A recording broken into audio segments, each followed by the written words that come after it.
In science, genetic engineering has greatly changed our lives. However, there's a saying that every silver lining has a cloud. While testing on animals or plants may seem less contentious, human genetics unveils some of the most gripping and often heartbreaking stories. Take, for instance, the Blue Fugates of Kentucky, who have gained fame for their rare condition that caused their skin to turn blue. Then there's the infamous Habsburg Dynasty, whose repeated cousin marriages resulted in severe jaw deformities. The consequences of inbreeding are both fascinating and concerning. And that's what you will see today. The most inbred people of all time whose stories are nothing short of extraordinary, just like their unusual genetic makeup. But let's break down the terms. Inbreeding happens when animals or people reproduce within the same family over multiple generations. On the other hand, incest is when two closely related people get, well, a little too close. The word incest is often used interchangeably, and sadly these two things go hand in hand.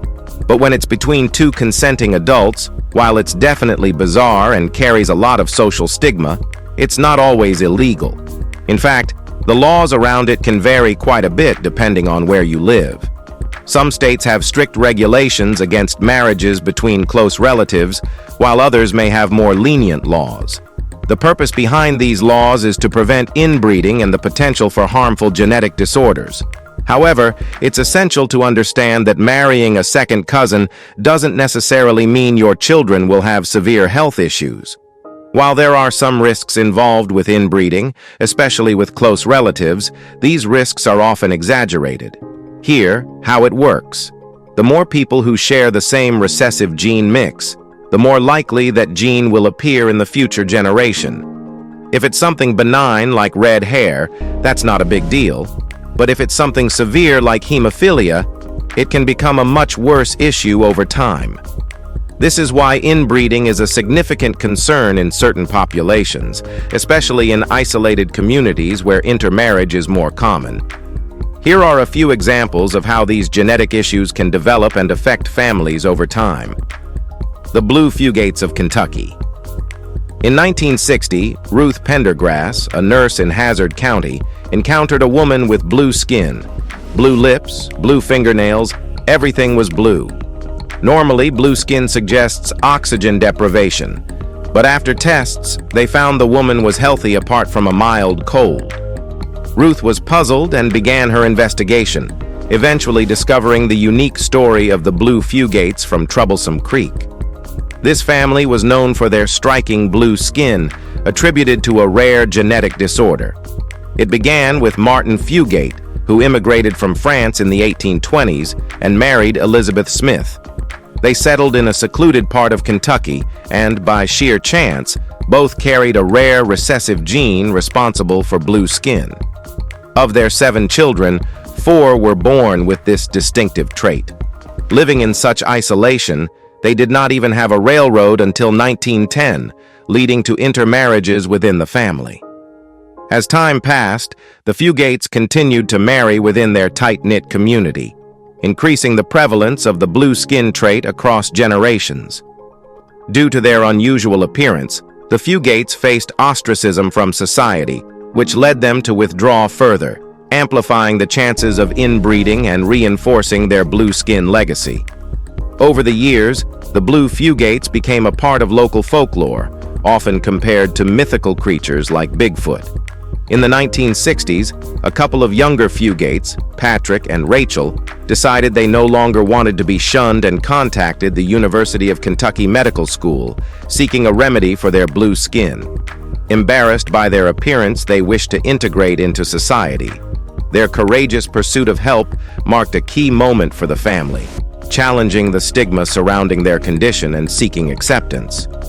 Medical tests revealed that the Fugates suffered from methemoglobinemia, a condition that causes a non-functional blue version of hemoglobin, the protein in red blood cells responsible for oxygen transport. Fortunately, the good news was that a solution for their blue skin condition existed: methylene blue dye. This dye effectively converts methemoglobin back to regular hemoglobin. When Patrick and Rachel received treatment, their skin color returned to normal in minutes, enabling them to reintegrate into society with newfound confidence. The Habsburg Dynasty. Interestingly, some communities intermarry due to limited options, while others do so out of a belief in their superiority over others. This brings us to the Habsburg Dynasty, a compelling case study illustrating how familial marriages can be perceived as a means to sustain power and privilege. Their saga underscores the complexities and repercussions of such practices throughout history. European royal families were infamous for inbreeding, often to secure alliances. With a limited number of royal houses, it was inevitable that cousins would marry. However, the Habsburgs elevated this practice to unprecedented heights.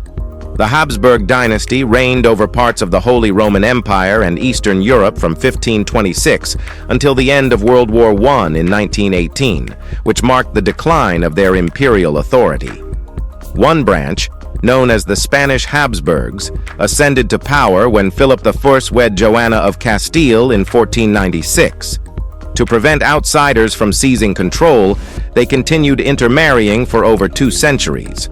This relentless practice gave rise to numerous genetic issues within the family, revealing the potential hazards of prioritizing bloodlines over health and diversity.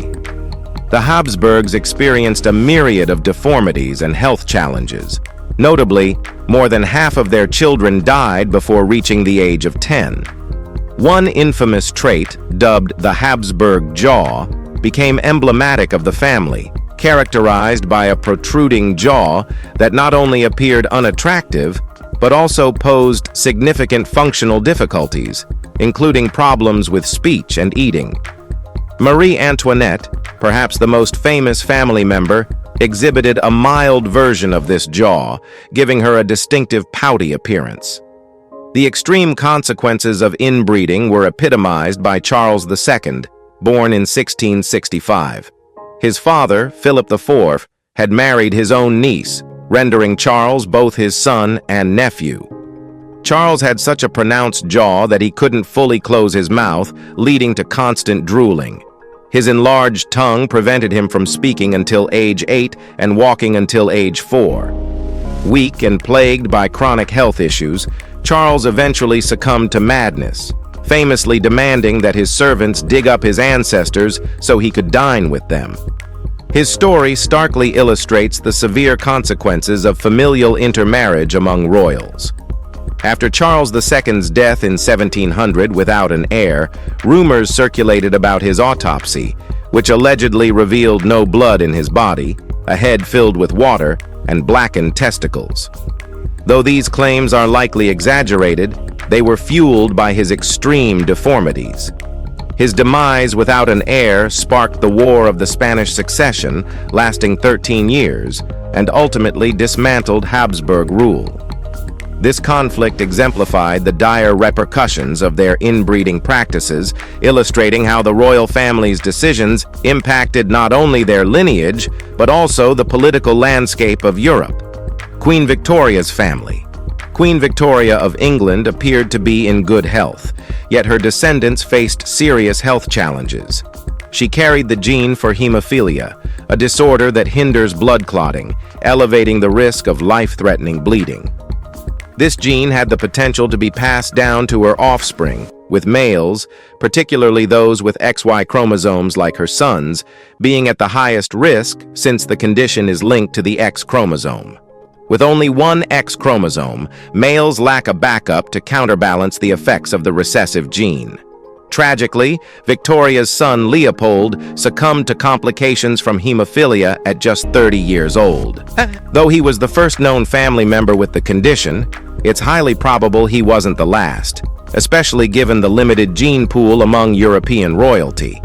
The hemophilia gene made its way to Spain through Victoria's granddaughter, Victoria Eugenie, while 3 of Victoria's grandsons also died from the illness. Another granddaughter, Alexandra, carried the gene to Russia, where her son, Crown Prince Alexei, relied on her to alleviate his symptoms. This connection led to the rise of the infamous mystic Rasputin, who gained favor with the royal family, providing them with a semblance of stability amid the chaos. Yet the royal family kept Alexei's condition hidden, resulting in few people understanding the gravity of the situation. This secrecy bred instability, ultimately culminating in Rasputin's assassination, the execution of the Romanov family in 1918, and Lenin's rise to power in the newly formed communist Russia. While the royal family's struggles stemmed from more than just Victoria's hemophilia gene, which had been exacerbated by generations of inbreeding, it certainly did not alleviate their troubles. Allentown, New York. Tucked away in the foothills of the Adirondacks, Allentown, New York, known locally as The Hollow, is a small, secluded community with an unusual history. For over 2 centuries, 2 primary families, the Allens and the Catherines, have dominated this isolated settlement. Living as subsistence farmers and trappers, these families have endured near total isolation, surviving without police or fire departments and only minimal connection to the outside world. This isolation deepened in the early 20th century when a dam was constructed, flooding the nearby Sacandaga Valley. While most residents sought better opportunities, the Allen and Catherine families remained, clinging to their ancestral land despite economic hardship. The Great Depression in the 1930s worsened their isolation, with local mills closing and employment options dwindling. The people of the Hollow became almost entirely self-reliant, forming a tight-knit community that rarely welcomed outsiders.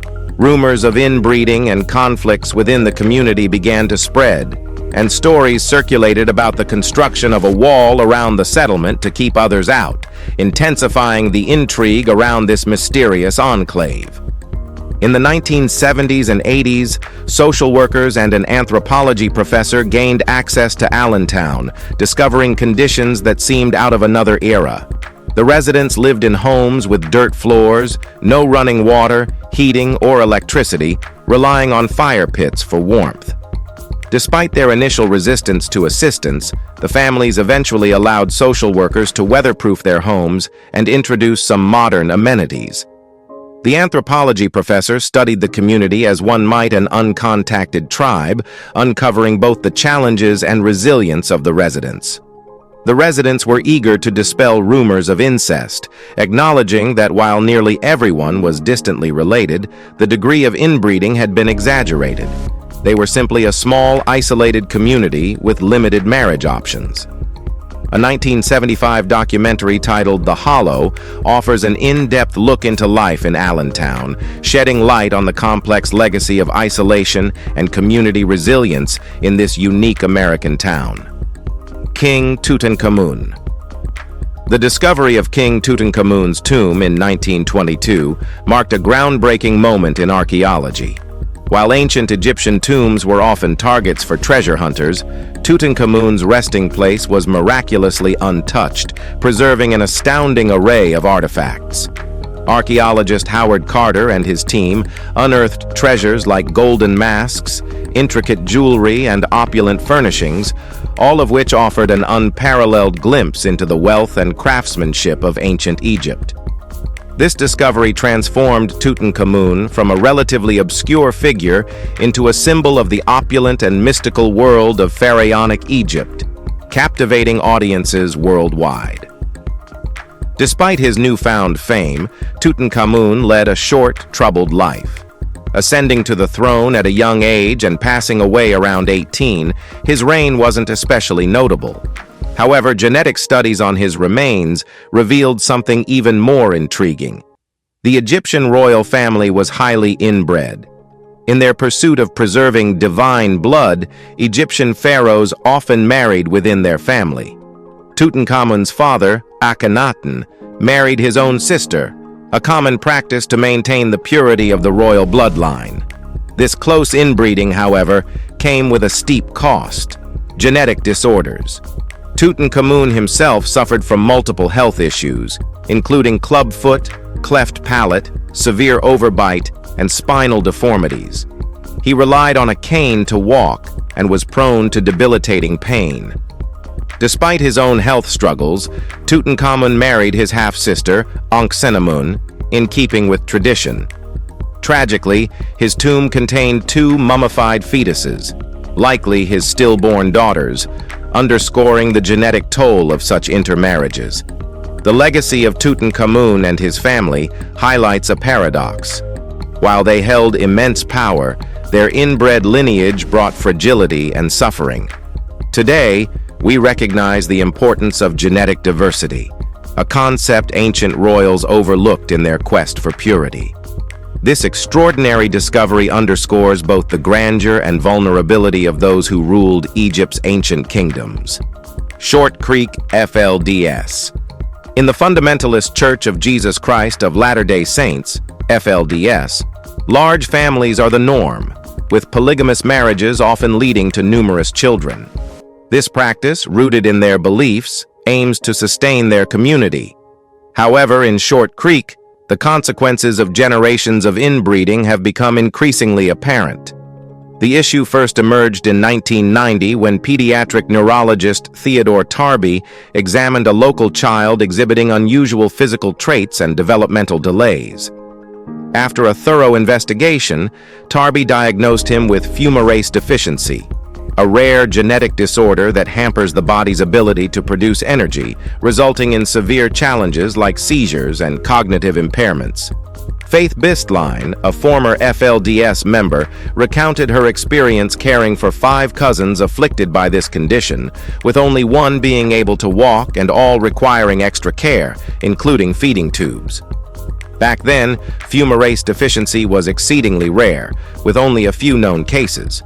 However, to everyone's surprise, medical professionals later identified 8 additional cases within the FLDS community in Short Creek, which they documented in the Annals of Neurology, confirming the peculiar genetic issues stemming from familial intermarriage. The limited pool of potential partners, coupled with the expectation for males to have multiple wives, led to a dwindling gene pool, resembling more of a puddle than a diverse spectrum. The findings brought attention to the health risks associated with inbreeding, prompting concerns about the future of the FLDS community. It's amazing how keeping it in the family can yield such perplexing consequences.